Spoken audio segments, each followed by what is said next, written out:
corra, fluya, establezca y fortalezca a la Iglesia de Jesucristo en este día. Amén. Bueno, ya estamos atentos, listos. Como recién les comentaba, justo estoy en unos días de descanso con mi familia. Estamos acá en el lugar donde estamos descansando. Es por eso el tema de la luz, el tema de la señal, pero estamos muy contentos porque ya puedo ver a mi querido apóstol Basilio Patiño que está con nosotros. Es una alegría poder verlo. Lo amamos, lo queremos mucho. Antes de darle, siempre agradecemos a todos los que están conectados primeramente de diferentes naciones, de México, de Colombia, de Venezuela, de Chile, Argentina, República Dominicana, desde Guinea Ecuatorial, Honduras, Ecuador, bueno, ahí de Estados Unidos también tenemos gente, bueno, hay de diferentes lugares, diferentes naciones. Y quería contarles a todos, antes ya, para darle directamente al apóstol, así no perdemos ningún minuto. Les voy a contar algo. Hace aproximadamente 8 años atrás, después de haber recorrido bastante Argentina a través de una escuela que se llamaba Reformar, que hablamos acerca del establecimiento de la visión apostólica, siempre con un entendimiento de que había algo más que faltaba en todo esto de la revelación de lo apostólico. Juan Balistrelli hace un evento, un ELA, que es una escuela de liderazgo de avanzada, le hizo en Rosario, y yo dije con mi esposa, ¿cierto? Vamos, sabemos, y el título era el ELA del Nuevo Pacto. Así que fue la primera vez en mi vida que empecé a escuchar hace 8 años atrás acerca de este término, el Nuevo Pacto. Me acuerdo que la primera clase la tuvo ahí mi querido Juan Balistrelli, y a la noche íbamos todos a un lugar, a una iglesia grande de Rosario, y ahí se hacía la plenaria. Pero no se había hablado, Juan Balistrelli no habló del Nuevo Pacto, sino habló un poquito del cuerpo.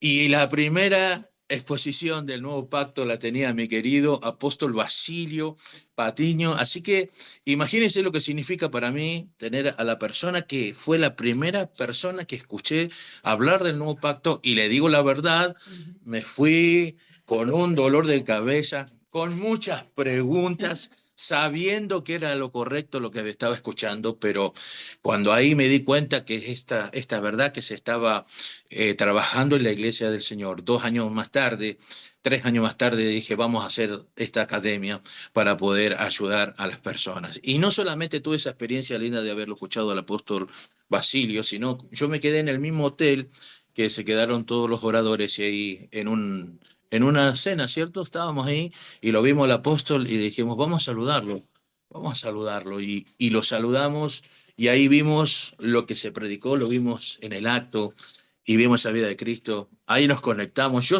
me sentí desde ese día conectado, tal vez él ni se acuerda, pero ese día nos conectamos y me llamó mucho la atención porque él me abraza y me dice, yo te conozco, yo sé quién eres y sé dónde viene, y no lo habíamos visto nunca. Así que ahí entendí lo que es la vida de Cristo, y en el transcurso de ese tiempo hasta ahora. Hace un tiempo atrás, en esta academia, para que gente me ayude, le dije a una persona que se llama Cristian Lindo, ¿me puede ayudar para dar materias? Y cuando empezamos a hablar, me dice, mi padre en la fe es el apóstol Basilio. Así que todo está conectado, y hoy está conectado para que ustedes puedan disfrutar también de eso. Así que muchas gracias, mi querido apóstol, por estar con nosotros. Es una honra tenerlo, y la verdad que era una clase que estábamos esperando todos, y realmente entendemos esta magnitud de lo que Dios quiere darnos hoy, que más allá de lo que digamos, lo que se pueda impartir, y esa vida de Cristo en nosotros. Muchas gracias, mi querido apóstol, y ya le dejo libre, como le decía, hay ministros de diferentes naciones, con lo que tiene la academia, que es gente con muchas ganas de aprender, y eso es buenísimo.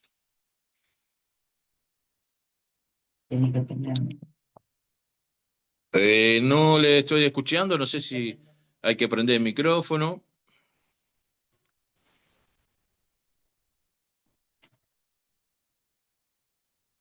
Ahora sí. Ahora sí, ahora sí. Creo que me oyen.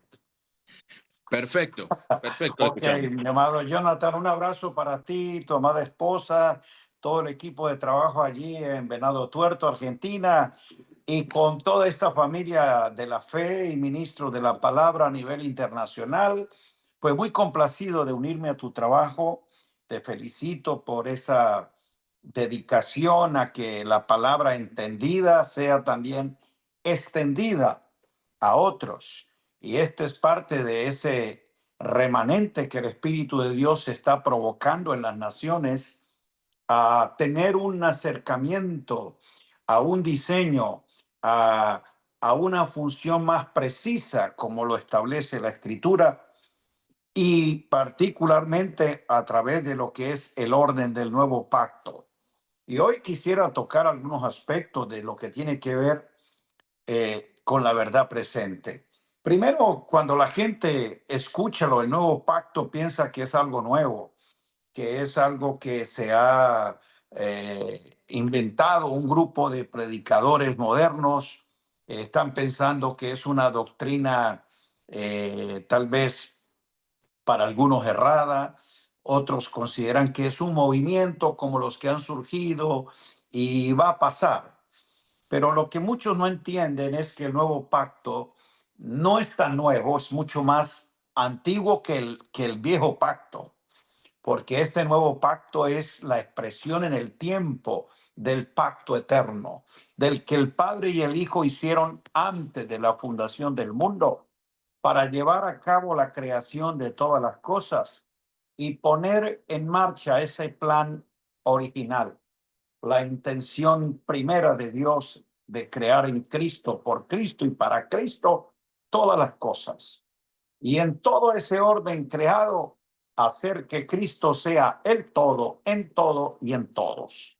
Así que para garantizar que ese propósito eterno que es hecho en Cristo tuviese seguridad y no hubiese nada ni nadie que lo interrumpiera, que lo anulara, pues el Padre hace un pacto con su Hijo. Por eso es por la sangre del pacto eterno que Él nos hace actos para que cualquier obra que hagamos sea agradable a Dios por medio de Jesucristo. Entendiendo que el nuevo pacto se refiere para aquellos que tienen prejuicios con esa palabra, usted pudiera decir nuevo pacto es la obra consumada, la obra perfecta, la obra completa de la muerte y resurrección de Cristo. Entonces, ya con eso es que nos estamos refiriendo a esa nueva economía que después de la cruz se inicia en Cristo, una nueva creación, una nueva criatura, un nuevo hombre y un nuevo orden en el que Dios opera. Entonces, que quitemos todos esos preconceptos acerca de este elemento que está en la Escritura, que tiene que ver parte con la obra perfecta de Cristo y sobre la economía y orden naturaleza en que Él opera. Pero para entender el nuevo pacto con todas sus implicaciones, legalidades que él contiene, es muy importante entonces tener una lectura precisa de las Escrituras.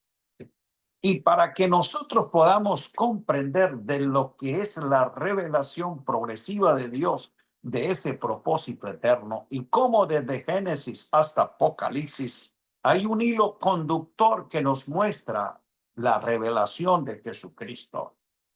Todas las escrituras fueron inspiradas por Dios para dar testimonio de Él. Entonces, cuando uno empieza a abordar las escrituras queriendo encontrar la expresión de Cristo, es donde vamos a comprender lo que en el Antiguo Testamento fue dicho en forma de misterio. Y allí en esos tipos, sombras, figuras y elementos simbólicos y proféticos, es que estaba escondido ese misterio en Cristo. Pero en el Nuevo Testamento ya no encontramos los antiguos profetas y patriarcas hablando de Cristo en forma de misterio, sino a los apóstoles, escribiendo en forma de revelación. Por eso el nuevo pacto nos da la revelación de Jesucristo, siendo el todo.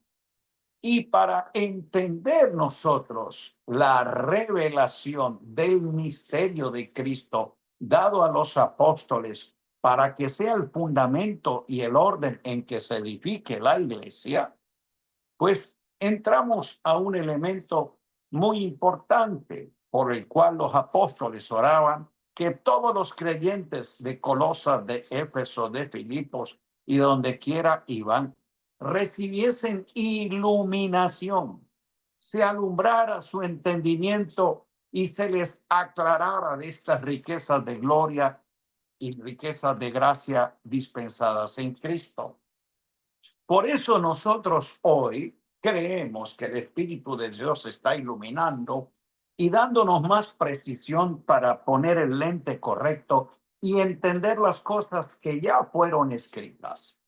¿Qué recibimos nosotros hoy? Espíritu de revelación. Cuando el Espíritu Santo ilumina, alumbra nuestro entendimiento. Nosotros no recibimos revelación del Espíritu. Esa la recibieron los apóstoles. Lo que recibimos es espíritu de revelación en Cristo para entender la revelación del Espíritu dada a los apóstoles y contenidas en las Escrituras, particularmente en las epístolas apostólicas. El problema con muchos de nosotros para entender e interpretar las Escrituras es porque nos acercamos a ellas con nuestros preconceptos, producto de la teología y también del trasfondo, diría yo, evangélico en que hemos recibido la fe. Muchos venimos o de una vertiente arminiana dispensacionalista, y ya de por sí entonces hay una hermenéutica, ya hay una dogmática que nos, diría, impronta y se convierte en un lente para que cuando yo aborde las escrituras, como que trate entonces de encontrar los pasajes, los textos que refuercen aquella creencia que aprendí en el instituto, en el seminario, en la congregación, donde los que me educaron en la fe, conociendo la dogmática o teología arminiana dispensacionalista, me enseñaron las escrituras. Pero si yo conocí el evangelio en una iglesia histórica o tradicional, pues entonces voy a ser improntado, voy a ser, diría yo, educado en una hermenéutica calvinista. Y ahí es donde entra el conflicto de que las escrituras entonces parecen contradecirse y entramos en las diversas interpretaciones que a través de la historia la iglesia ha recibido y producto de grandes teólogos y hombres que a su entender han interpretado y así lo han configurado. Aquí es donde entra el elemento revolucionario y reformador que esto establece a través del nuevo pacto. Empezar a leer las escrituras desde la realidad de ese pacto eterno y revelado en todos los escritos sagrados a través de los pactos en el que Dios quiso revelar al Hijo. Entonces, para entender las escrituras, se requiere de un filtro que se llama la verdad presente. Y ese se convierte en el lente por el cual abordo los textos sagrados y voy a entender lo que Dios en todas las escrituras, en revelación progresiva, nos da a conocer de Jesucristo. Ahora, allí es donde entra con los intérpretes las discrepancias. Unos dicen, no, es que no se puede hacer doctrina de un versículo, porque en todas las escrituras solamente en segunda de Pedro 1:12 es que aparece la verdad presente. Por lo tanto, de un versículo no se puede establecer una doctrina. Bueno, eso es relativo, porque el hecho que el término técnico solo aparezca una sola vez en las escrituras no quiere decir que el principio de la verdad presente domina toda la narrativa bíblica. De igual manera, hay palabras que no aparecen en las escrituras, pero en la teología se han construido doctrinas. La palabra Trinidad no aparece en las escrituras. Entonces, ¿cómo tú sacas una doctrina de la Trinidad si esa palabra no aparece en las escrituras? Pero el principio y la revelación del Dios triuno sí aparece en Génesis, aparece en los evangelios, aparece en las epístolas, aparece en Apocalipsis. Entonces, el término no está, pero el principio de la revelación de un Dios triuno sí existe. Igual, la gente tiene posturas escatológicas, amilianistas, premilianistas, pomilianistas, y la palabra milenio no aparece en las escrituras. Está en la Biblia, pero no en las escrituras. En la Reina Valera dice milenio. En las escrituras lo que dice son 1000 años. Ahora bien, no está el término, pero se construye una posición escatológica sobre la mención que hay en Isaías, en los Salmos, en Pedro, en Apocalipsis de 1000 años. Entonces mire usted cosas otras más que en las escrituras el término como tal no aparece, pero el principio sí. Igualmente con la palabra verdad presente. No aparece en las escrituras sino solo una vez.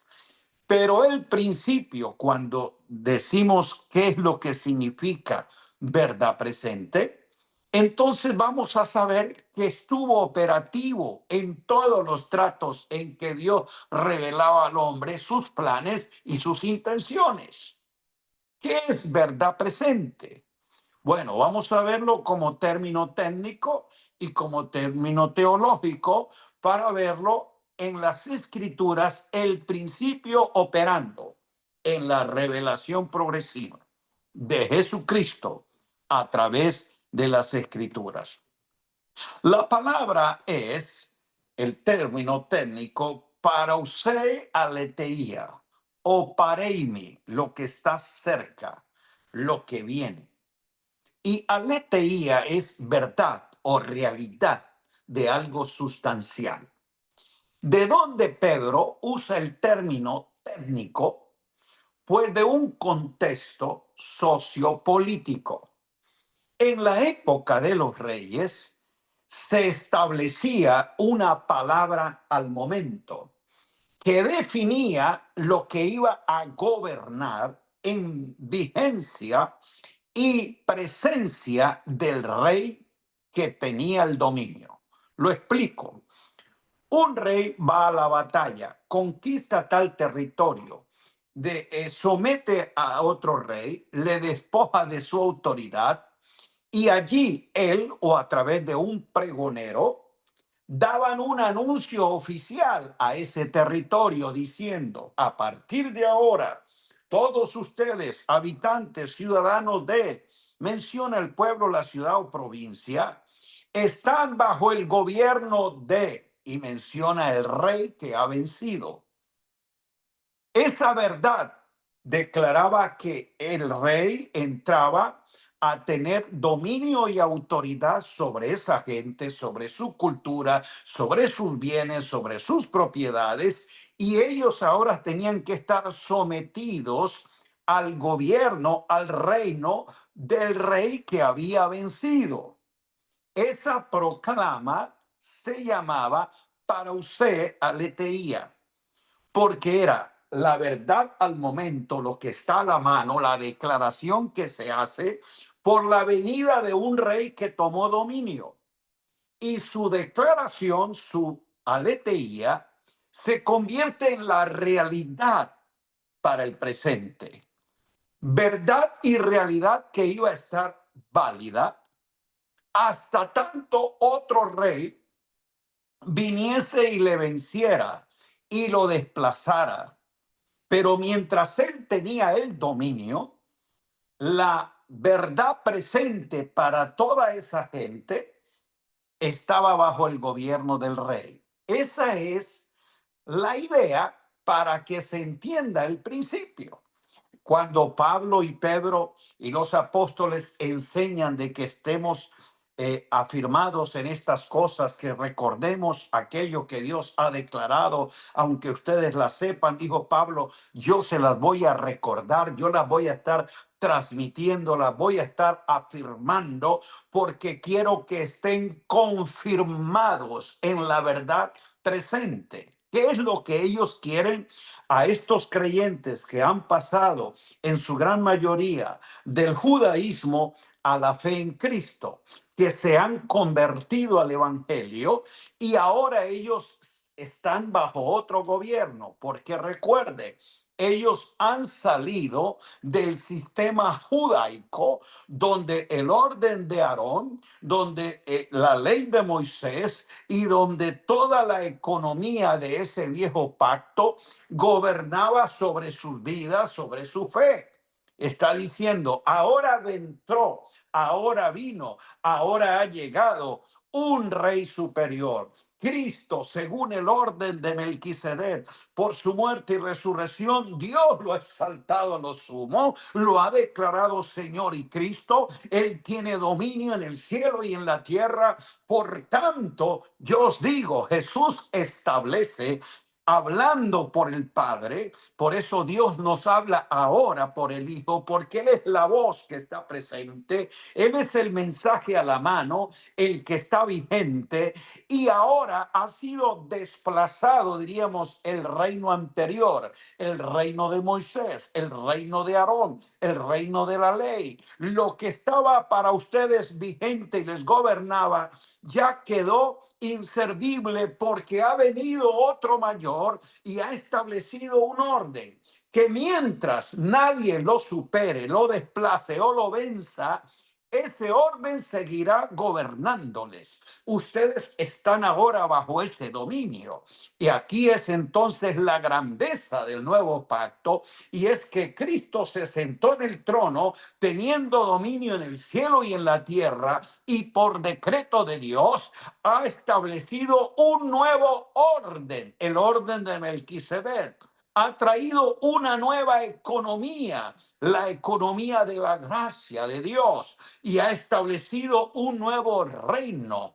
Nos ha sacado de la potestad de las tinieblas y nos ha introducido en el reino de su amado Hijo. Entonces, esa es la definición técnica del principio. Pero vamos a verlo entonces en las Escrituras. Le dije que verdad presente es lo que Dios habla al instante y se convierte en la palabra dominante, la que está a la mano, la que está al tiempo, la que es actualizada, la voz ahora presente de Dios. ¿Cuándo estuvo esa verdad, esa declaración de Dios? Usted lo puede ver en el Edén, para Adán, en el Edén, cuando Dios le da dominio y lo puso en el Edén, le dio una verdad, le declaró un mandato, le definió un orden y le dijo, sojuzgad, señoread, someted todas las cosas, ejerced dominio. Los bendijo y los puso en ese orden, y allí les dio una verdad que los iba a ellos a gobernar. Esa verdad no cambiaría mientras ellos fuesen fiel al orden. ¿Cuál fue la verdad presente para Adán en el Edén? ejerza dominio, represente mi orden, coma de todos los frutos, pero de este no comas. Adán tiene una verdad de parte de Dios en el Edén para que él opere en el orden de Dios. La quebranta, es destituido de la gloria y fuera del Edén. Entonces ya Dios vuelve a hablar a Adán para darle la verdad presente en la que él tiene que moverse fuera del Edén, porque ya la que le dijo en el Edén no está presente. Dios en este pacto nuevo, que es el pacto adámico, hecho fuera del Edén, le da una verdad. ¿Cuál es la verdad? De que vendrá la simiente de la mujer por el cual él va a ser redimido. Y se la ilustró. ¿Cuál ilustración recibe Adán de lo que Dios habla y cómo él remedia con la verdad ahora lo que antes había dicho y que el hombre ha transgredido? Sacrificando un animal inocente, pudo ser un cabrito, un cordero, un animal inocente ha derramado su sangre para con sus pieles cubrir su vestidura y quitar a él su vergüenza. Estaba desnudo, avergonzado, y esa vestidura de un sacrificio, de un cordero inocente, anticipa lo que vendría a ser el Cordero de Dios. Por eso es que en Adán, fuera del huerto, había una verdad ilustrada que él tenía que creer, y era que sin derramamiento de sangre no hay remisión de pecados. Esa verdad él la enseñó a sus hijos. Es la razón por la cual Abel, entendiendo el sacrificio de sangre, ofrece a Dios un culto basado en esto. Pero Caín, basado en su propio esfuerzo, el trabajo de sus manos y con el fruto de su tierra, aunque ofreció lo suyo, no era de acuerdo a la verdad que estaba gobernándoles. Muy bien. Vemos nosotros entonces cuando Dios llama a Noé, a él le da un pacto y la verdad que iba a establecer en ese pacto en el que iba a preservar su familia era esta: prepara un arca. ¿Cuál fue la verdad presente en el momento para a Noé? El arca. Invertir su vida, prepararla, hacerla conforme a las medidas, a los diseños, a las formas que Dios le dijo y para el propósito que Dios la ha diseñado. Por eso es que Noé agradó a Dios. ¿Por qué? Porque tuvo fe para creer que iba a haber un juicio de agua cuando en la tierra no llovía. Pero esa fe, basada en la verdad presente, que a su época y a su generación fue la que Dios cumplió y guardó. Note usted que Dios está dando una voz actualizada en la que usted tiene que entender el presente de lo que eso establece, y es lo que Dios respalda. Es muy diferente la verdad presente para Abraham. Abraham es sencillamente que Dios le ordena salir de su tierra, dejar su parentela y caminar en la dirección que yo te mostraré. En esa dirección le muestra la ciudad que no tiene fundamentos, le muestra esa nación espiritual que sería numerosa, le muestra al hijo en el sacrificio. Abraham, caminando en lo que Dios le declaró a él, obedeció. Por eso dice que por la fe Abraham obedeció. ¿A qué obedeció? A la verdad presente que Dios le daba. No es la misma verdad que le declaró a Noé, porque a Noé fue a hacer un arca. Abraham ya no era un arca, era caminar en la dirección para entender el plan y recibir el cumplimiento de lo prometido.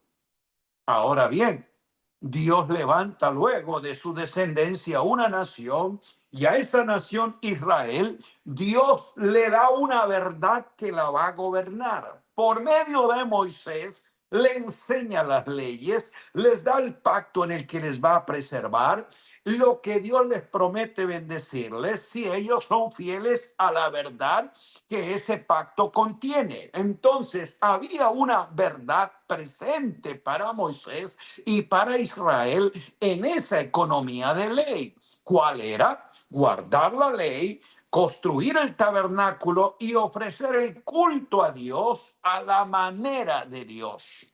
Note usted que ya es una verdad diferente. Lo que estoy hablándote es cómo en los distintos pactos edénico, adámico, noético, abrahámico y mosaico, Dios en cada pacto establece una verdad que si ellos la obedecen, es válida y es vigente. Esa verdad está sustentada en el pacto en que es declarada. Ahí es donde nosotros vamos a entender que muchas verdades que están registradas en las escrituras no son presentes para la iglesia porque fueron órdenes directamente para los hijos de Israel, no para los hijos de Dios en Cristo, que es la iglesia. Ahora bien, seguimos en toda la narrativa bíblica y encontramos un pacto que Dios hace con David. En el pacto davídico, Dios le establece a él una verdad en la que se mantiene, Dios va a honrarle. Y usted puede ver todo esto que le implicó en el Salmo 89, cómo David, a pesar de sus errores, fue alguien que agradó a Dios y honró a Dios porque creyó a la verdad que Dios estableció con él al hacer su pacto. Es una verdad que iba a constituirle en un reino que simbólicamente tenía que ver con tierra, con naciones, pero que simbolizaban el reino eterno, el reino que no tiene fin, del cual David entendía que él sencillamente a manera de figura estaba realizando, y por eso dice que David fue fiel, cumpliendo a Dios en su propia generación la verdad establecida en su propósito, en su pacto. Pero los profetas, Dios anuncia que haría un nuevo pacto con su pueblo. Ese nuevo pacto que fue declarado para Israel. Pero por cuanto a Israel vino y no le recibieron, entonces Dios incluye ahora en ese nuevo pacto un nuevo pueblo que no es físico, que no es geográfico, que no es racial. Es el pueblo de Dios, donde judíos y gentiles, redimidos por la sangre, entran a formar de una nación nueva, de un linaje escogido, de un pueblo nuevo y de un sacerdocio nuevo, que es la iglesia. Y ahí es donde el Señor por su sangre dice, este es mi nuevo pacto.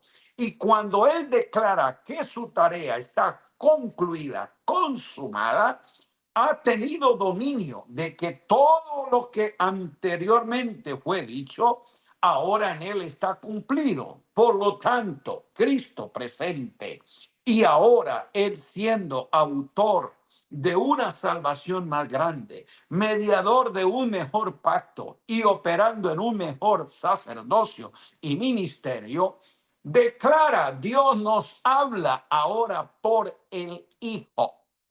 Y aquí es donde el apóstol Pablo nos enseña que necesitamos aprender a Cristo, oír a Cristo y ser enseñados por Cristo, Efesios 4, conforme a la verdad, a la aletheía que está en Jesús. Escuche, que está en Jesús. Ese verbo estar que tiene que ver con el asunto esencial de lo que es real, lo conjuga en presente. No dice la verdad que estuvo en Jesús, porque no se refiere a la verdad que Jesús de Nazaret, el Cristo encarnado, enseñó, ni tampoco la fe que estará, como si fuese una verdad que va a ser futura, que en el tiempo final se va a cumplir. No, la verdad que está en Jesús, porque Dios ahora que es ya, nos habla por el Hijo y nos define una verdad presente. Y ahí es donde entra la destreza del intérprete bíblico, que aborda las escrituras mirando, no interesa en qué texto, qué pasaje, la verdad presente, la que está en Jesús. Y de ahí extrae los asuntos que el Espíritu dice a la iglesia y que la iglesia debe recibir como la verdad válida, vigente y gobernante para ella. Y entonces es donde encontramos la diferencia de las distintas verdades que las escrituras registran, pero cuáles son para nuestra obediencia las que son presentes. Está la verdad pasada o la verdad histórica, que es la verdad que Dios dijo en otro tiempo a los patriarcas y profetas. Están registradas en la Biblia, forman parte de las escrituras, pero no son presentes para nosotros. Podemos dar una cantidad de ejemplos. Ya el Señor no nos va a decir a nosotros como Noé que construyamos un arca, porque lo que eso representaba, Cristo ya lo cumplió. Ya tampoco el Señor nos va a decir a nosotros como le habló a Adán o a los hijos de Adán, de que sacrifiquemos un cordero, un sacrificio de sangre por nuestro pecado, ni tampoco como lo enseñó a Israel. Tampoco nos va a decir, di a los hijos de Israel que todo hijo varón nacido de mujer sea circuncidado al octavo día. Eso está en la escritura, eso Dios lo dijo, pero no es una verdad válida, presente para nosotros. ¿Por qué? Porque no somos hijos de Israel, somos hijos de Dios en Cristo y no pertenecemos a un pueblo racial, cultural y físico. Pertenecemos a una nación santa espiritual en Cristo. Además, nosotros no practicamos ese ritual porque pertenece a un pacto que ya fue declarado nulo, obsoleto, el viejo pacto. Entonces, es ahí donde necesitamos usar ese filtro hermenéutico para interpretar las escrituras. Y eso es lo que mucha gente no logra entender, porque toma versículos, pasajes de los salmos, de las historias de los reyes, del pueblo de Israel en sus episodios, y trata de que la iglesia las haga, las cumple, ritos, ceremonias, fiestas y simbolismos judaicos, como si eso fueran parte de nuestro culto a Dios. Nuestro culto ahora es vivo y espiritual y no está relacionado con ningún pacto antiguo ni con ninguna cultura, sino con un reino espiritual y eterno en Cristo. Y eso es lo que para muchos les cuesta entonces diferenciar. Ahora, cuando se acerca al Nuevo Testamento, alguna gente asocia Nuevo Testamento como si fuera Nuevo Pacto. No, no es lo mismo Nuevo Testamento a Nuevo Pacto. Las verdades que están en Jesús, que son presentes para la iglesia, son tomadas de todas las escrituras, ¿ok? Pero necesitamos entender que hay cosas que Cristo y los apóstoles en el Nuevo Testamento enseñaron, pero no forman parte del nuevo pacto.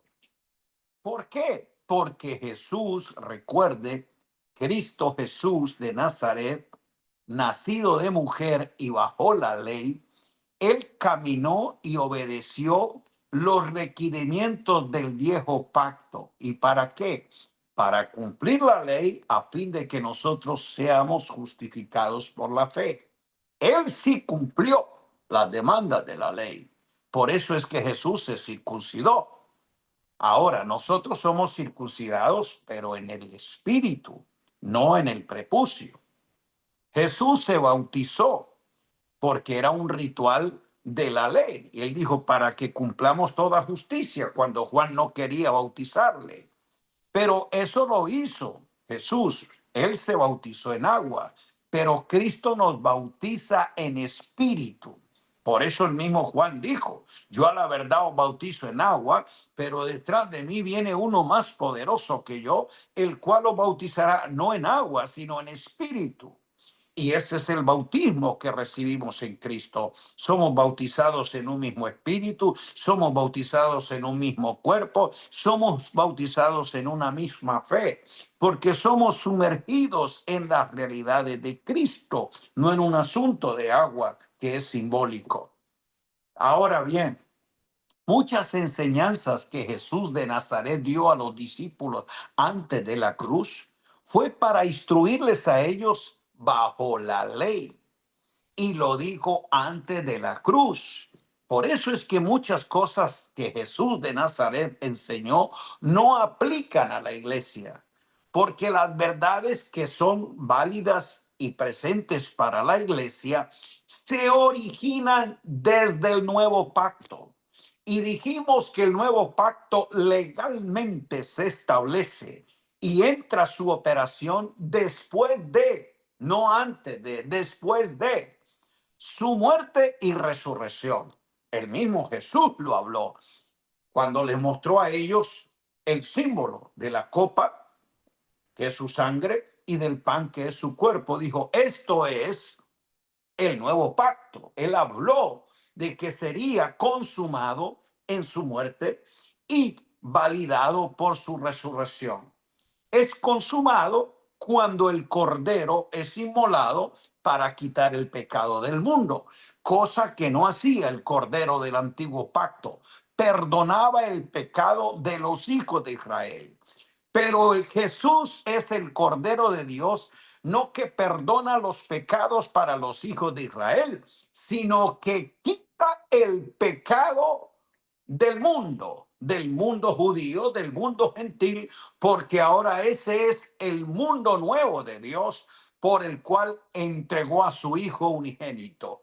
De tal manera amó Dios, no dice al pueblo de Israel, al mundo, a la humanidad por completa. Cristo, el Cordero de Dios, entregó su vida y dio su sangre para quitar el pecado de todo el mundo. Ese sacrificio perfecto es el que hizo entonces válido.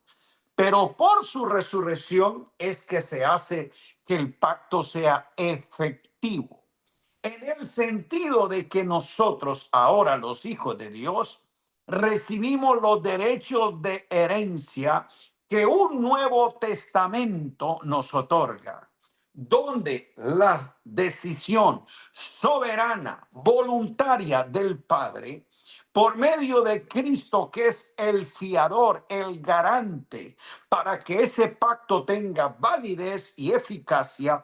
Por eso es que lo establece en un orden superior, por el poder de una vida indestructible.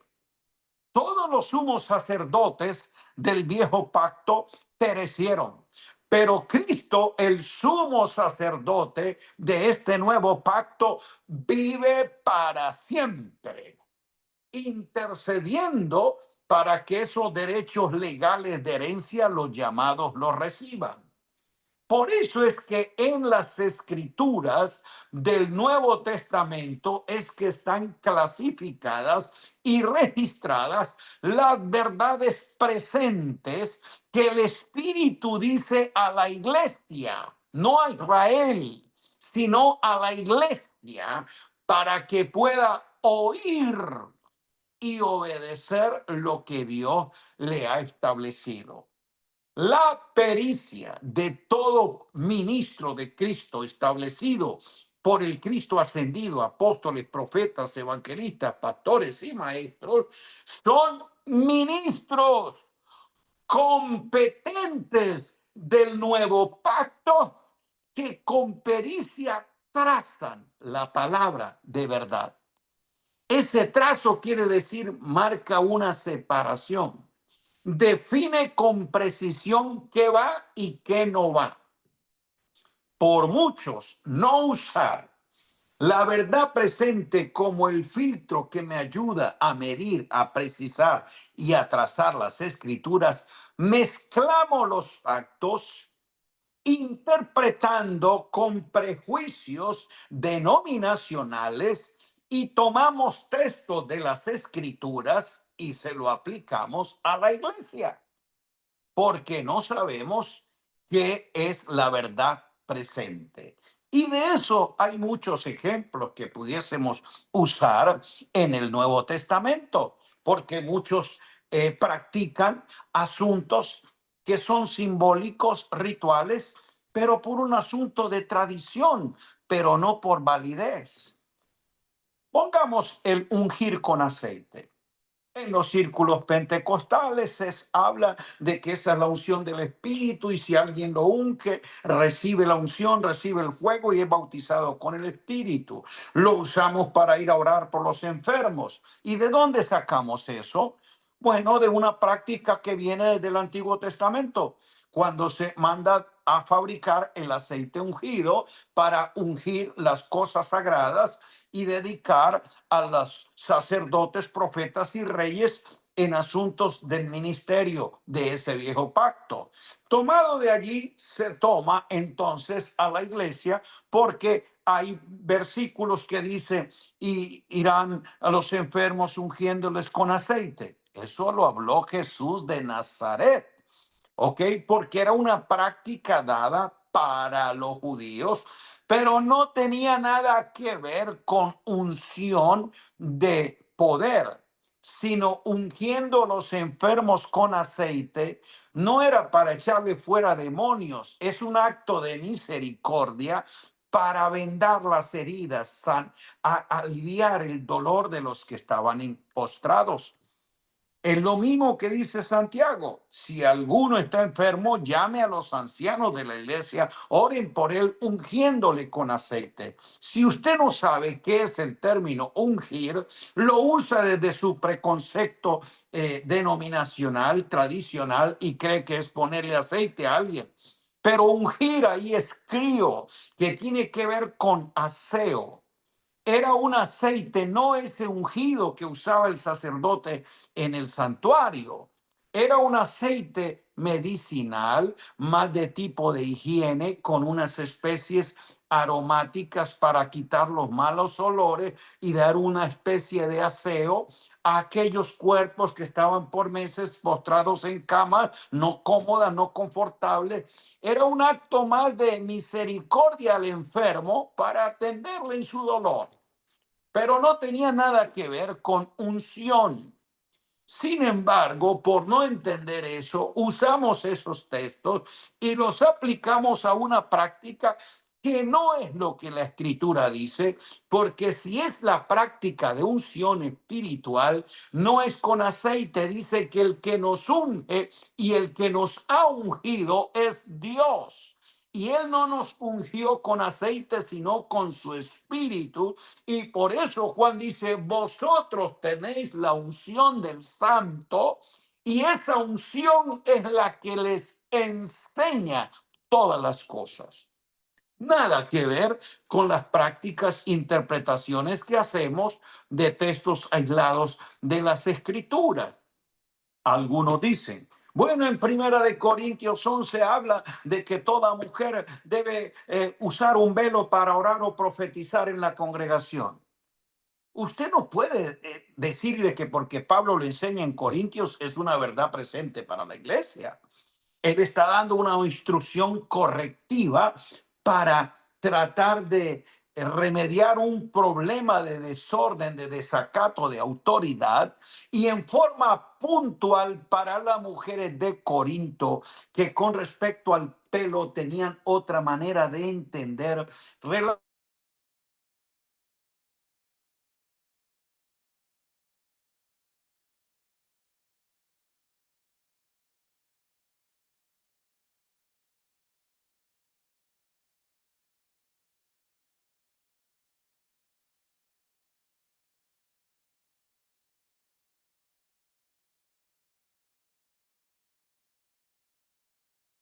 autoridad, pero era un asunto cultural. ¿Usted cree que podemos enseñar eso hoy a la iglesia y decirle a todas las mujeres de nuestras congregaciones que tienen que usar un velo? No, porque eso no es una verdad presente. Esa es una instrucción apostólica para corregir un problema puntual a una congregación en una cultura que se tiene que entender el contexto de ese versículo. Y así podemos encontrar muchos más textos que se requiere tener un trazo de la escritura para aclarar estas realidades. Por eso, cuando el apóstol Pablo, cuando el apóstol Pedro escriben a los santos, les muestra ese sentido de urgencia, de que ellos, a pesar de que muchos de los oyentes o creyentes de su época, quienes dirigen las cartas, algunos asuntos saben, él dice, no pretendo ser repetitivo en estas enseñanzas. Yo sé que ustedes muchas de estas cosas las saben, pero para mí no es gravoso, dijo Pablo, de estar recordándoles estas cosas. Pablo usaba el sentido de verdad presente, de confirmarles en aquellos aspectos que eran válidos conforme a la verdad que está en Jesús. Por eso Pablo era muy claro para definir la verdad vigente, la verdad actualizada, la verdad que está a la mano, en la que estos creyentes deberían estar afirmados y confirmados. Igualmente, el apóstol Pedro, viendo ya la inminencia de su partida y la condición en que estos creyentes están afligidos, perseguidos, y existen muchos temores con respecto a las situaciones y cuestiones futuras, él les deja este testimonio escrito. Ya es un anciano procesado, no es el apóstol Pedro de Hechos 2 que iba a la hora novena, la de la oración, a la hora tercera al templo. Ya él sabe de que la oración no es en un templo ni a una hora determinada. Aprendió con Pablo que es una oración en el Espíritu y es en todo tiempo y en todo lugar. Ya no es el apóstol que defiende que los creyentes gentiles tienen que circuncidarse y guardar algunos asuntos de la ley y abstenerse de ciertos alimentos. Entendió por instrucción y corrección de Pablo de que no es comida ni bebida, sino amor, gozo, espíritu, lo que muestra el reino de Dios. Entonces, el que escribe estas cartas es el hombre que ha sido procesado en ir entendiendo la verdad presente que Pablo declaraba a la iglesia y que para Pedro y muchos otros era difícil de entender, pero luego asimilaron el diseño de la edificación de la iglesia dentro de una revelación progresiva y en la revelación de ese misterio escondido en Cristo. Y ahora ellos han entendido que la iglesia debe ser afirmada, confirmada en esa verdad presente, esa verdad que está arraigada y establecida en la obra perfecta de Cristo. Y por eso ellos entonces les están todo el tiempo recordando estas cosas. Así que entonces, cuando hablamos de la verdad presente, estamos hablando de un principio en el que Dios, en revelación progresiva, en cada pacto habla, declara, la verdad que gobierna a quienes en ese pacto operan. Verdad que se mantiene vigente hasta que no entre otro pacto, otro reinado a reemplazarla. Una vez entra, todo lo que anteriormente se dijo queda anulado, queda revocado, queda obsoleto, queda inefectivo. Por eso le hablé de dónde se deriva el término parausealetheia, pareime aletheia, la realidad que está en el ahora. El ahora es en Cristo. Por eso es ahora que a la iglesia le corresponde dar a conocer la multiforme sabiduría de Dios revelada en Cristo a través de ese nuevo pacto. Cómo ese Cristo encarnado cumplió con todas las cosas que fueron profetizadas en tipo, sombra y figura en todos los pactos anteriores y fueron declaradas por los profetas, quienes no sabían realmente toda la revelación del misterio, pero fueron fieles para entender que esta gracia estaba destinada a nosotros. Ahora, ¿qué ha pasado? Nosotros vemos que después de que mueren los apóstoles, surgen los padres apostólicos.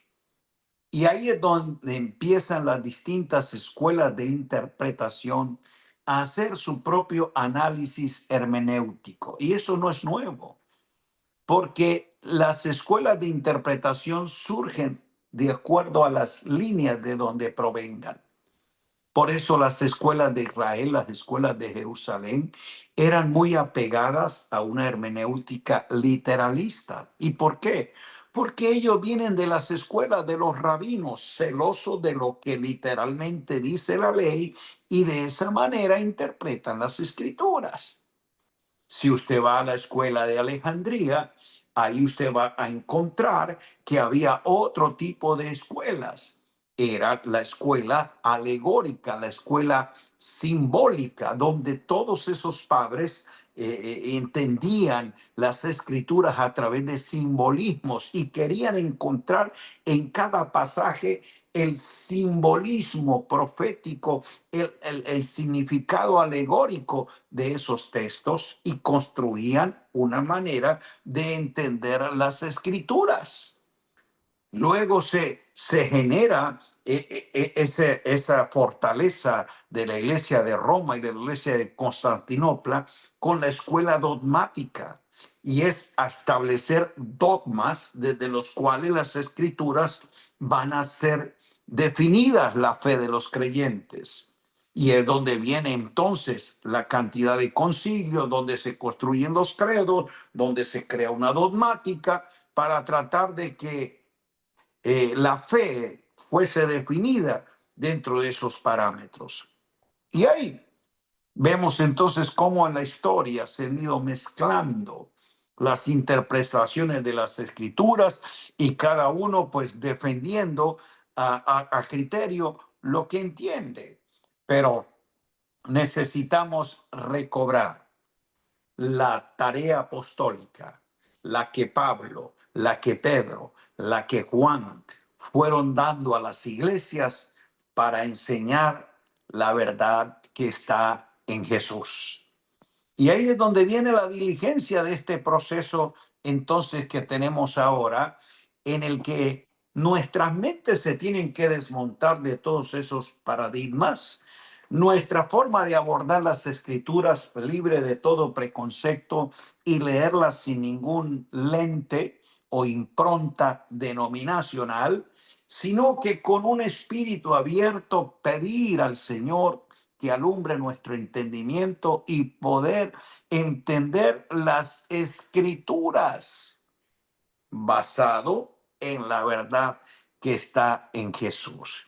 Entonces, la palabra de la hora, la palabra del presente, es la que está en ese nuevo pacto que las escrituras revelan y que las epístolas apostólicas y todo diría yo, el articulación del Nuevo Testamento contienen es la que nos lleva a cada uno de nosotros a hacer esto efectivo.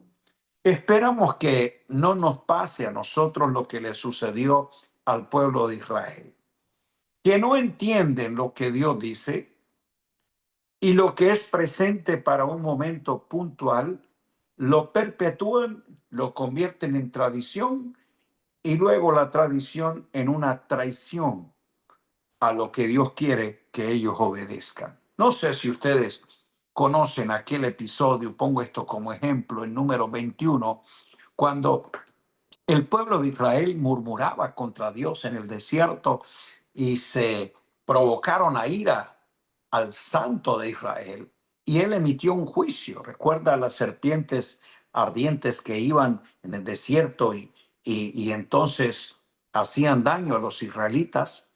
En medio de toda esa mortandad, Dios dio una orden, establece una verdad presente para ese instante a Israel. ¿Cuál era la orden? Lo que Dios hablaba en el momento para Israel. Que se hiciera una serpiente de bronce y que todo aquel que fuese mordido por las serpientes venenosas, mirara a la serpiente, viviría. Ahora, usted entiende que esa era una experiencia de obediencia para Israel en el instante. No obstante, eso era una figura profética, como el mismo Jesús lo enseñó en Juan 13, cuando dijo que, Juan 13, que él sería levantado, así como Moisés levantó la serpiente en el desierto. Él dijo, así el Hijo del Hombre será levantado, para que todo aquel que mire hacia la cruz, a Cristo, crea, no se pierda, sino que tenga vida eterna. ¿Qué pasó con Israel? Al instante obedecieron y vivieron. Pero luego lo que era una verdad presente para ellos en el desierto, en Canaán ya lo convierten en una tradición. Y mantenían la serpiente. A tal punto, usted recuerda que ellos empezaron a adorarla. Hasta que Dios levanta un juicio a través del profeta el rey Ezequías, a quien ese celo de el orden de Dios vio que eso era una imagen idolátrica y dice que a esa imagen que él le llamó el Nehustán, que es esta cosa, mandó que la quitaran, que la rompieran en pedazos porque era un símbolo. Así lo dice el libro de Reyes, Segunda de Reyes, capítulo 18, verso 4. Dice que hasta entonces los hijos de Israel le quemaban incienso y que era un símbolo y ahora la rompió en pedazos. ¿Qué quiero decir? Muchas veces nosotros por tradición asuntos simbólicos los mantenemos y casi que le guardamos idolatría porque en el pasado funcionaron o porque otros lo practicaron, pero sin entender de que eso no es una verdad presente, válida y para nuestra obediencia en el ahora que ha venido la fe. Ahora que nosotros hemos empezado a vivir de las cosas reales.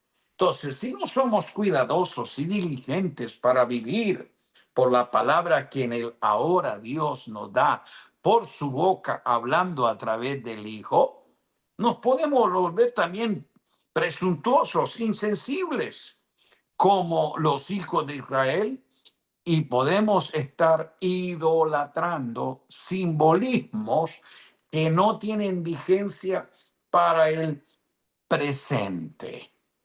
Bueno, quiero hacer un paréntesis en lo que estoy compartiendo por si hay alguna pregunta, alguna aclaración y que me digan también cómo estamos de tiempo, mi amado Jonathan.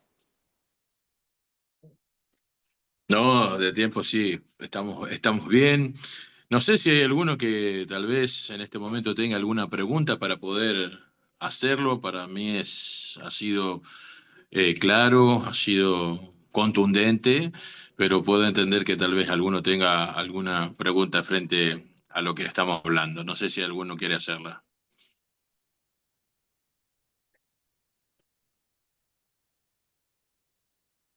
Vamos, sin miedo, hable ahora o calle para siempre. ¿Alguna aclaración, alguna pregunta acerca de este asunto que estamos trabajando? Con permiso, apóstol. Solo me confundí porque cuando se bautizó Jesús, no era para él presente, no era del pasado eso, no estaba cumpliendo la ley, le pregunto. Sí, recuerde que bautismo se llama abluciones, lavamiento, Ujú, ¿ok? ya, Juan el Bautista es el último de los profetas de la ley. correcto. Entonces, como profeta de la ley, él introduce algo justamente novedoso, ¿ok? ¿En qué está la novedad? En que él viene anunciando el reino de Dios.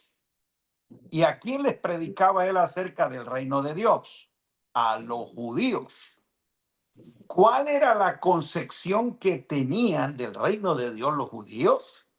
La llegada de un Mesías poderoso, conquistador que iba a desplazar a Roma, a devolverle su tierra, a llevar a Israel a ser esa gran nación. Era un reinado político lo que ellos esperaban de su Mesías. Así es. Juan el Bautista recibe la voz de Dios en el desierto para que se convierta, como él lo dijo, en alguien que viene a preparar el camino del Señor, viene a preparar el camino. Hasta entonces, los judíos, que no habían oído ningún profeta hace 400 años, entonces ahora emerge en el escenario un profeta, voz de Dios para nosotros. Y ahora Juan, entonces, como profeta de la ley y en el antiguo pacto, porque él procede de esa cuna, solo introduce una novedad y es el bautismo en agua. Y él mismo lo aclara. Yo a la verdad os bautizo en agua para arrepentimiento. ¿A quiénes eran los que venían? Los judíos. Entonces ellos saben de los lavamientos del agua. ¿Para qué era el agua según el lavacro? Para que los sacerdotes se limpiaran y pudieran ofrecer sacrificio a Dios. La novedad de Juan es que él no está limpiando sacerdotes, sino al pueblo entero. Entonces, ya aquí está rompiendo un patrón ceremonial, porque la limpieza con el agua, aceite y sangre era para los sacerdotes, el sumo sacerdote que entraba una vez al año. Los sacerdotes, hijos de Aarón, que entraban al lugar santo. Y para todos los levitas que ministraban en el tabernáculo, en asuntos del atrio. Nadie más del pueblo recibía eso y los sacerdotes se lo aplicaban a los leprosos para la purificación. Ahí está en la ley todo ese ceremonial. De eso se vale Juan para decirle a ellos, ¿de verdad ustedes quieren arrepentirse y recibir el reino de los cielos que yo predico? Que eso era lo que predicaba Juan. Él no predicaba la ley. Juan vino predicando el reino de Dios. Juan no es un profeta que predica como los anteriores la ley. Vuélvanse a la ley, guardan el pacto. No, arrepentíos. El reino se acerca. porque el rey viene. Yo estoy preparándoles el camino. Yo no soy él. Yo solo anuncio y les digo, prepárense, el rey ya llega. Oh, sí, sí, queremos arrepentirnos. La forma visible en que ellos exteriorizaban esto era el bautismo en agua, porque era un símbolo que significaba arrepentimiento, símbolo que significaba purificación, aclaro, símbolo. Y esa simbología el pueblo de Israel la conoce. Pero no solamente el pueblo de Israel, dice que venían también publicanos y que venían algunos soldados romanos a arrepentidos también, a ser bautizados por Juan. Porque en el contexto greco-romano también existían los rituales de purificación. La palabra bautizar que los griegos utilizaban tenía muchos usos. Lavar el agua, sumergir una tela en tinta, el naufragio de una embarcación, tenía que ver con el proceso de ir a través de, y también lo usaban los maestros griegos. Las escuelas de Sócrates y de todos los grandes Platón, filósofos griegos, estaban ahí en el contexto grecorromano. Y los iniciados en alguna de esas escuelas también hacían ese ceremonial.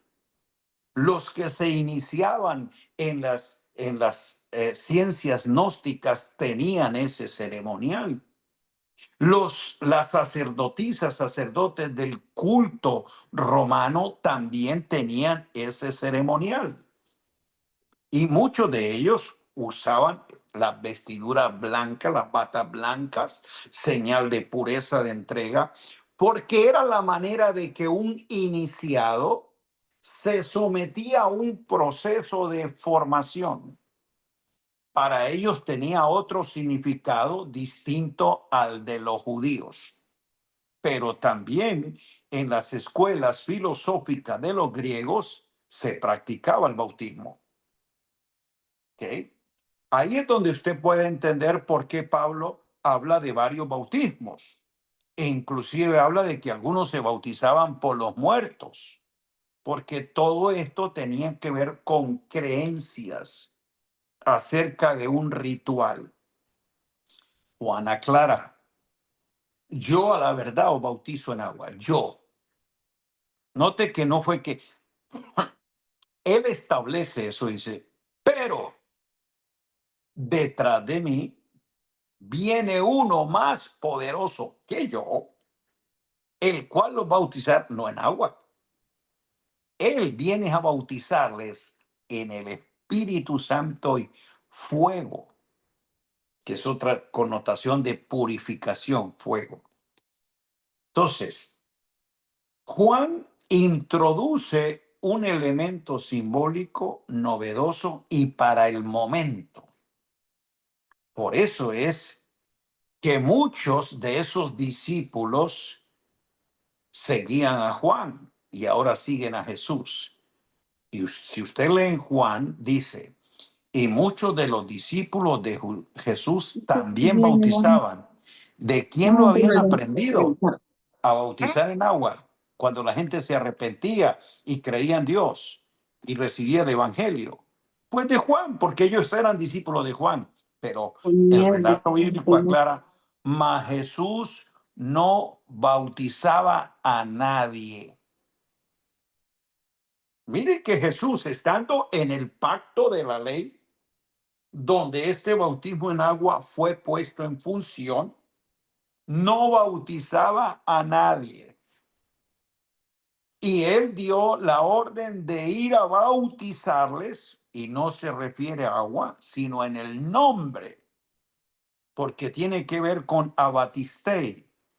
Es pasarle a través de, sumergirle hacia adentro de el nombre, el conocimiento de la paternidad de Dios, del señorío del Hijo y de la vida del Espíritu.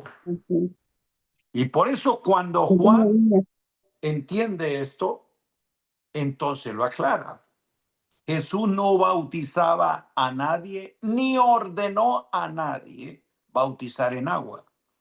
Cuando Pablo dice el evangelio que yo recibí del Señor Jesús, el evangelio del reino, el evangelio eterno, el evangelio que me reveló, no Jesús según la carne, sino el Cristo resucitado y revelado a mí. El Cristo glorificado me enseñó y me dijo el evangelio de Dios, el evangelio eterno, el evangelio de salvación. Cristo no me mandó a bautizar. Si el bautismo en agua fuese parte de una práctica del evangelio, pues Pablo lo hubiera instruido a las iglesias que lo hagan. Pero es que el bautismo en agua es simbólico y todos los símbolos fueron cumplidos en la cruz, en la obra de Jesús. Todo ese simbolismo ya tuvo su vigencia y ahora entra un nuevo pacto. Por eso ahora Cristo nos bautiza en el Espíritu, por eso ahora Cristo nos circuncida en el corazón, por eso ahora Cristo nos unge, no con aceite como se hacía antes, sino con su espíritu, porque Él nos trae la aplicación de la realidad, de la sustancia, no la continuidad de los símbolos. Amén, muchas gracias. Por ahí veo una pregunta que dicen si el bautismo está vigente todavía. Como Pablo, vigente no. Que si alguien lo quiere tener como una práctica, eso es un asunto más de conciencia, porque eso es un rudimento, eso no es un fundamento de la fe. ¿Ok? Entonces, a través de la historia de la iglesia, esas prácticas las han hecho. Iglesias del siglo III, del siglo V, la iglesia del siglo XV, la iglesia del siglo XX, la iglesia del siglo XXI. Muchos han mantenido esas prácticas porque son rudimentos. Y tenemos que hacer entonces un barrido histórico para saber cómo los hemos mantenido, qué significado le hemos dado, si es en el bautismo por aspersión, por inmersión, si es en el nombre del Padre, del Hijo y del Espíritu Santo, si es en el nombre de Jesús, si es en un río, si es en un... es decir, ya eso son formalismos de rudimentos que para los ministros competentes del nuevo pacto no puede ser asunto de discusión. Porque nosotros edificamos a los santos es en el conocimiento del fundamento de la fe que es en Cristo, no en la aplicación de los rudimentos de la doctrina de Cristo. Entonces, para nosotros es más importante que la gente experimente el bautismo en Cristo a que practique el bautismo en agua. Pero si alguien lo quiere practicar, si alguien, no vamos a tener rollos con eso, porque es un asunto que es irrelevante para cuestiones de fundamento. Sería tiempo luego de hablar y si alguno está interesado, pues tiene que haber un estudio profundo. ¿Qué significa la palabra bautismo? ¿Cómo se definen? Porque muchos creen que es un rito y es un verbo, y ese verbo tiene algunas alteraciones de acuerdo a los adverbios o preposiciones que lo acompañan. Y en griego tiene muchos significados la palabra bautismo, que es donde no queremos que se entiendan los textos solo desde una dogmática, porque estamos defendiendo el rito, pero no entendiendo el texto. Entonces hay todo un estudio para saber de dónde se origina, qué significaba en la ley, qué significaba en el periodo de Juan, qué significaba en el comienzo de la iglesia, por qué en el libro de los Hechos se hace mención de algunos casos, qué significaba también el contexto de que Pablo lo enseña. Entonces, y cómo en la historia nosotros de ese trasfondo protestantismo que viene de una reforma del catolicismo, catolicismo que viene permeado de judaísmo, paganismo y catolicismo. Se han mezclado una cantidad de prácticas que en la historia nosotros hemos tratado de depurar, pero todavía no tenemos precisión. Y ahí es donde está la importancia de definir la fe de los santos en la verdad presente. Una pregunta, bendiciones desde Cuba. Apóstol Jonathan, quisiera hacer una pregunta, si se me permite y da tiempo, al apóstol Basilio. La pregunta consiste en que cuál es el punto donde una verdad pasada que se predica en este tiempo, por ejemplo, el vierte peligroso ya para la iglesia. Peligroso no, porque recuerde que nuestra fe no corre peligro y nuestra salvación menos por asuntos de práctica. Esa está segura en la gracia de Dios. Yo lo veo es más Amén. bien por una, diría yo, manera inapropiada en que se presente el Evangelio de Cristo, el Evangelio del Exacto. Reino. ¿Por qué la gente Exacto. se resiste al Evangelio de Cristo? Porque lo asocian justamente con ritos, con credos, con prácticas culticas. Creen que el Evangelio de Cristo es asunto de ceremonia en un templo, de seguir ciertas prácticas. Y cuando entonces la gente tiene una mala asociación del Evangelio, porque tales iglesias practican esto, defienden esto, sostienen esto, ahí es donde ese Evangelio glorioso pierde su eficacia. Ese es poderoso, ese es un evangelio eterno, es un evangelio que revela al Hijo, es un evangelio que conduce al propósito eterno, es un evangelio de gracia, es un evangelio de plenitud. Todo lo que describe Pablo de ese evangelio que tiene poder de Dios es donde hace justo de que no haya una precisión. ¿Por qué la gente se confunde con respecto al único evangelio? Porque presentamos distintos evangelios. El evangelio pentecostal, el evangelio carismático, el evangelio el evangelio. Cada quien diseña su evangelio y así lo presenta. Pero si la gente viera el evangelio que la iglesia apostólica desarrolló, era el que trastornaba al mundo.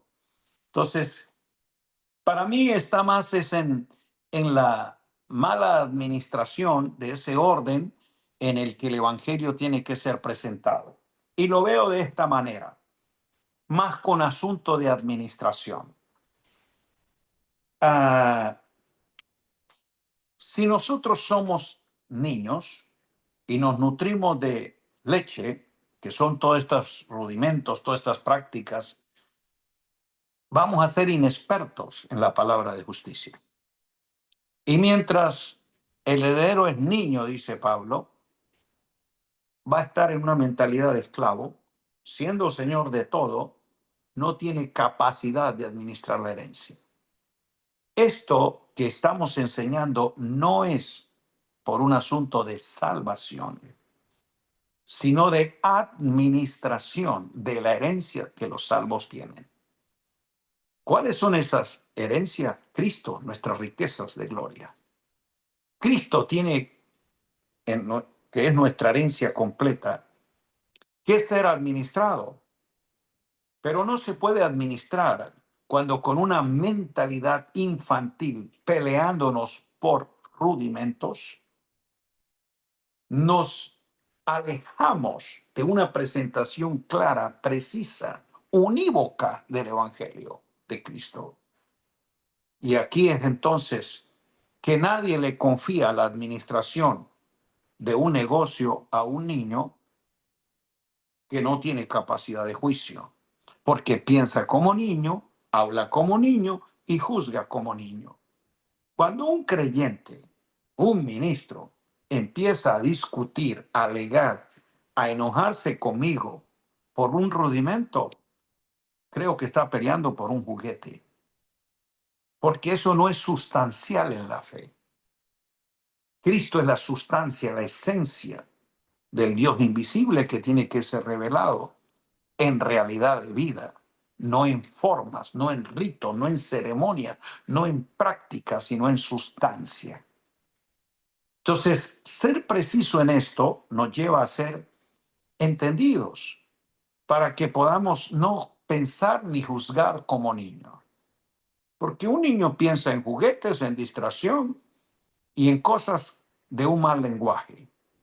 Ahí es, por eso la verdad presente nos enseña a orar, a cantar y a predicar en la terminología correcta que el nuevo pacto tiene.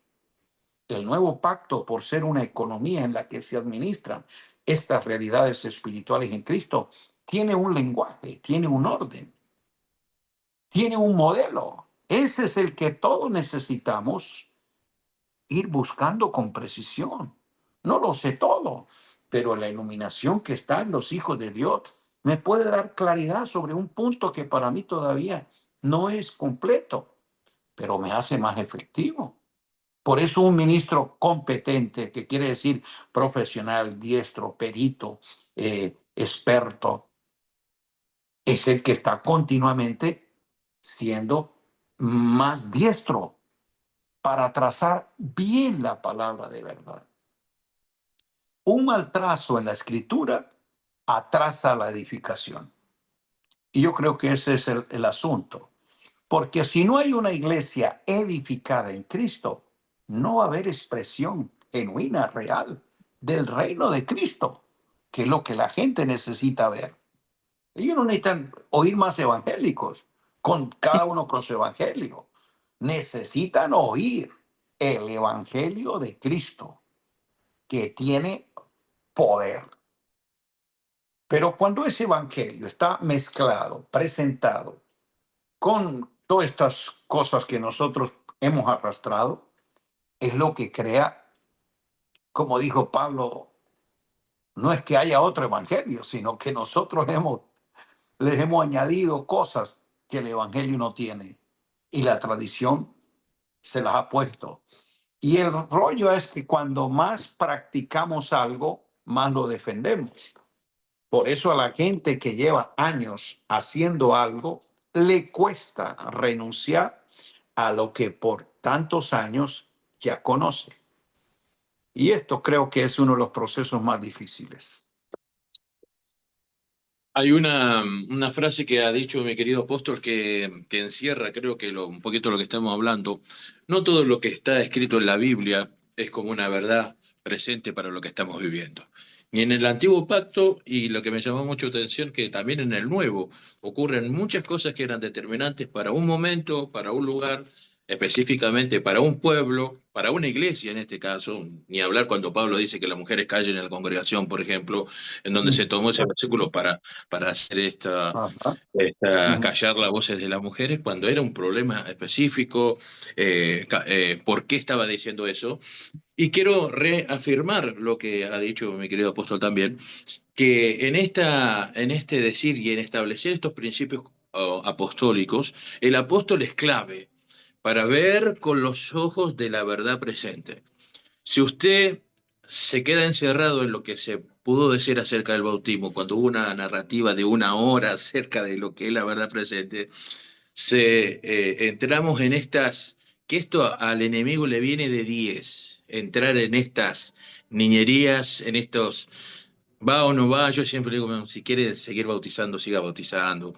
No estamos hablando de eso, hablemos de cosas serias que realmente tienen un sentido para lo que se viene. Así que por eso esta palabra, la verdad presente, que nos va a incomodar. A mí no me molesta que se incomode.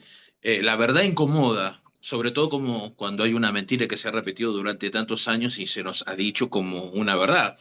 Yo siempre les digo, lo que causó efecto cuando Cristóbal Colón dijo que la Tierra era redonda, lo que más dañó es que no era plana. Digamos, la gente le fue más difícil entender que no era plana que entender que era redonda. Digamos, acá la mentira, cuando se repite durante tantos años, ya se establece como una verdad. Y si está en la Biblia, Con mayor razón, siempre le digo, mi querido apóstol, ¿cierto? Nosotros podemos hacerle decir a la Biblia lo que nosotros queramos. Ahora, todos tienen Biblia, pero eso no quiere decir que todas sean verdades. Nos ha costado y una de las cosas que deben entender en esta verdad presente que vas a tener que comprender que hay cosas que ya no son una verdad presente. Así que, y para eso están los apóstoles, para eso están los, no cualquier que dice ser apóstol, sino aquellos que son peritos, arquitectos. Yo siempre me acuerdo la primera vez que escuché al apóstol Basilio, él ponía los sinónimos de ser un perito. Y creo que están muchos ministros lejos de esa definición de lo que es un perito, arquitecto, porque esto no es cuestión de palabrería, sino de trazar bien la palabra. Y esta palabra es una palabra de verdad. Sí, Así y que, yo creo que es donde necesitamos las distintas gracias, porque mm, apóstoles, profetas, evangelistas, pastores y maestros son ministros competentes. Todos ellos juegan un papel importantísimo, porque dice que Dios los puso para la edificación del cuerpo de Cristo. Pero cuando estos 5 ministerios todos operan bajo un mismo orden, el orden de Melquisedec, cuando todos ellos trazan bien la palabra según la verdad que está en Jesús, y cuando todos ellos leen los planos de la edificación del diseño de la iglesia de Cristo, abordando las escrituras desde este filtro, creo que vamos a llegar a eso que habla la escritura, la unidad de la fe. La unidad del espíritu es irrompible porque es en el Espíritu que todos fuimos bautizados. Así usted sea pentecostal, bautista, lo que sea, usted está en el Espíritu porque se ha unido al Señor y pertenece al cuerpo de Cristo. Pero lo que este cuerpo ha tenido es una división en doctrinas. Por eso no tenemos la unidad de la fe. La iglesia no tiene una fe bautista, una fe pentecostal, una fe arminiana, una fe calvinista. No, tiene la fe de Cristo. Pero si todos los ministerios edificamos en el mismo orden, creo que vamos a llegar a esa unidad de la fe. Y esa unidad de la fe nos va a llevar a la unidad del servicio, que habla Efesios 4. Entonces, la unidad del servicio es cuando cada uno, según la función propia que le pertenece en el cuerpo, hace la tarea que Dios le ha asignado, sin competencia, sin envidia, sin rivalidades. Pero hoy cada quien defendiendo su doctrina, cada quien defendiendo sus posturas, cada quien defendiendo sus intereses. No hay una edificación complementaria, sino competitiva. Y ahí es donde se requiere de ministros competentes, que saben que son colaboradores de Dios y no tienen envidia ni competencia ni celo de nadie, porque están edificando no es su congregación ni su ministerio, sino el cuerpo de Cristo. Y ahí es donde creo que nunca vamos a poder nosotros avanzar hasta que todos lleguemos a ese pleno conocimiento del Hijo. así es, mi querido apóstol. Quiero agradecerle por estar con nosotros, por haber tomado este tiempo. Yo sé que sus tiempos han estado ahí bastante moviditos. Siempre estamos orando por usted, por su ministerio, por la familia, por lo que es Rema también, y todos los SEM, los CAMP que se están realizando, que traen tanta luz. Así que queremos agradecerle por estar en este tiempo con nosotros y tal vez para invitarlos a los que están también acá en la academia, que usted tiene muchos libros que hablan acerca de estos principios que ha dicho ahora. Por supuesto que todo lo que se podría hablar sería una clase, cada principio es una clase entera, a veces uno tiene que tocar muchas cositas en pocos minutos, pero hay libros que se pueden acceder para poder tener mayor luz, ¿cierto, apóstol? Así es, y no solamente de mi parte, hay una gran cantidad de edificadores, gente entendida, con la que se pueden nutrir. El Señor ha venido sumando, gracias, iluminando a otros que con presteza hacen esta labor de edificación. Y yo creo que son recursos que se pueden contar de parte de nosotros, de Rema. Hay un grupo de edificadores que están también para servir y materiales escritos, manuales, libros y recursos educativos en los que ustedes pueden recibir más pastores, líderes que son los interesados en instruir a los santos en estas riquezas en Cristo, de que el Señor nos dé la gracia y la sabiduría de ser partícipes en el proyecto de Dios. Así que siempre para servirles cualquier material, algo que quisieran ahondar. Tenemos muchos escritos, algunos que de forma gratuita les podemos hacer llegar. No sé si toman mi correo y si en algún tema en específico quisieran saber, hágamelo saber y con gusto les enviaremos notas, estudios, manuales para que tú mismo inquieras, indagues en las escrituras, compruebes si esto es así, no porque lo dijo el apóstol X o el profeta tal, sino porque lo dice la escritura. Y como dijo Pablo en Efesios 3, leyendo podéis entender que con diligencia usted asuma la tarea de inquirir, de indagar, de escudriñar lo que en la escritura está y comprobar si estas cosas son así. Entonces, habrá tiempo para otras charlas, algunos foros en el que podamos intercambiar criterios. Y recuerde que todo esto se recibe no por imposición, sino por exposición y la iluminación del Espíritu que les llega a cada uno de los hijos de Dios. Apóstol Basilio P. @gmail.com. Apóstol Basilio P. de Patiño, @gmail.com. Allí con gusto usted me dice, envíame esto. Por ejemplo, quedaron algunos inquietos con el bautismo. Le mandaría todo un estudio sobre lo que es el bautismo en Cristo a la luz de la verdad presente, y son como 23 páginas para que usted vea las escrituras, conozca la historia, defina los términos en que se usa la palabra y vaya a comprender. Ya le dije, el único filtro es entender la verdad presente, no defender un dogma, ni encontrar el texto que refuta aquello, no. Ir a encontrar la verdad que está en Jesús. La verdad que es para nuestra validez, vigencia y aplicación ahora, porque este es nuestro presente en él.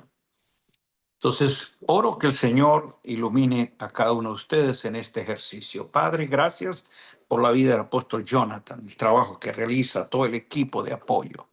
Y de manera especial por cada hijo tuyo, hombres y mujeres que en las naciones están siendo instruidos y formados como ministros competentes de ese nuevo pacto para enseñar la palabra de verdad a los hijos de Dios.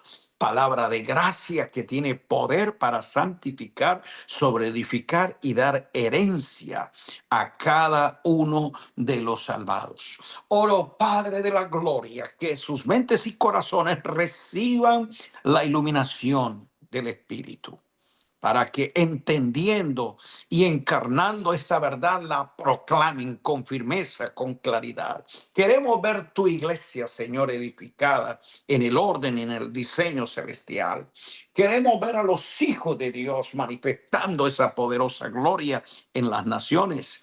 Sus vidas, matrimonio, familia, finanzas, salud, reciban de Dios expresiones de gracia y de un favor multiplicado siempre.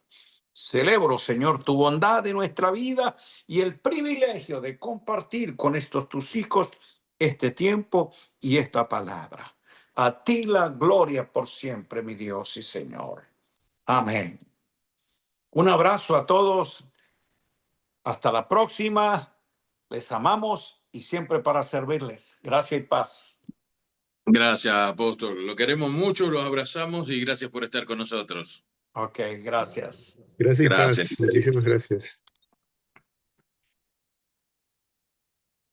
Bueno, amados, gracias por estar, gracias por este tiempo hermoso que Dios nos ha dado para poder aprender, para crecer, para ser formados en esta vida de Cristo, para entender lo que es esta verdad presente y sobre todo empezar a ir siendo edificados, siendo los ministros competentes que Dios está usando en este momento para llevar verdades. Entonces, quiero decirles, quiero invitarlos a que sepan que hay muchas cosas que nosotros creemos y entendemos como verdades para este tiempo que ya han caducado. Y es por eso que muchas veces se producen estas grandes preguntas, porque cuando repetimos cosas durante muchos años sin ese entendimiento, se les torna muchas veces difícil entenderlo. Pero vuelvo a lo que les dije antes de comenzar.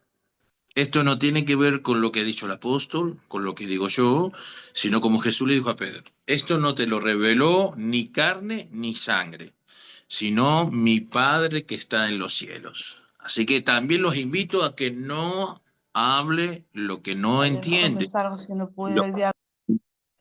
Perdón, no hables lo que no se entiende. Primero pídale a Dios, pídale la palabra y abran la palabra con la verdad de Cristo, con los lentes de la verdad de Cristo. ¿Cuánto ha quedado como verdades que eran para su momento y las verdades presentes?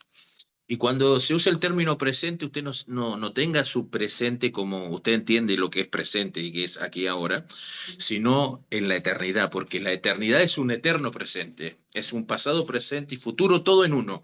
Así ve Dios en lo eterno, Él ve en un constante presente, entonces Él sabe que ha quedado como una verdad presente desde cosas que tal vez en el Antiguo Testamento sirven para esta verdad presente y cosas que tal vez están en el Nuevo Testamento, pero ya no están. Entonces, sí, la pregunta es obvia que usted pueda tener, que es, ¿cuál es verdad para ahora y cuál no es la verdad para ahora? Bueno, escuche, es por eso que yo les decía al principio, sin saber lo que iba a hablar bien el apóstol y todo, aprendamos a escuchar, aprendamos a escuchar. Escuchar significa no tengo que pensar lo que yo creo para escuchar. Para ser buen oidor significa tengo que vaciarme. Por eso dice la palabra bienaventurados los pobres. Cuando habla de pobreza no está hablando de falta de economía, sino el pobre está vaciado, está sin nada para poder recibir lo que el Señor tiene. Yo siempre les invito a todo para estas verdades presentes, para escucharlas, tenés que vaciarte de lo que entendiste o creíste durante años. Le pongo un ejemplo. Si Dios te quiere revelar lo que es oración en este pacto eterno, tenés que vaciarte de todo lo que creíste que es oración.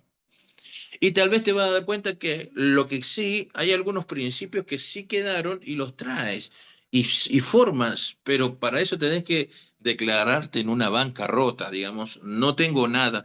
La única forma de recibir verdades y tener revelación de la vida de Cristo es vaciarte, vaciarte. Es un ejercicio que los invito, por ejemplo, cuando vamos a hablar de adoración. ¿Qué entiendo de adoración? Me voy a vaciar para recibir la verdad presente que tenemos para ahora. Así que los abrazo, gracias por estar desde el principio hasta el final y nos encontramos la próxima semana con una hermosa enseñanza que se llama Cristo, la semilla del reino, que va a estar nuestro querido Julio Iñiguez dando esa materia. Así que imagínense lo que tenemos para escuchar. No es casualidad que yo le haya dado esta enseñanza para que le dé nuestro hijo en la fe, porque él es en su trabajo un experto en semilla. Así que imagínense lo que nos va a poder revelar frente a Cristo, esta gran semilla que es el reino. Yo sé que algunos quedaron con muchas preguntas. No crea que estoy no dándome cuenta. Sé que han quedado muchas preguntas, entonces los invito a que vayan a la palabra, lean con los lentes de la revelación, y si a alguno les puede servir tal vez un consejo de este lado, ustedes todos tienen mi teléfono, pueden mandarme sus preguntas y ahí vamos a quedar bien clarito en todo lo que hemos aprendido hoy. Así que qué bueno que podamos estar en este tiempo. Un abrazo, nos vemos la próxima semana.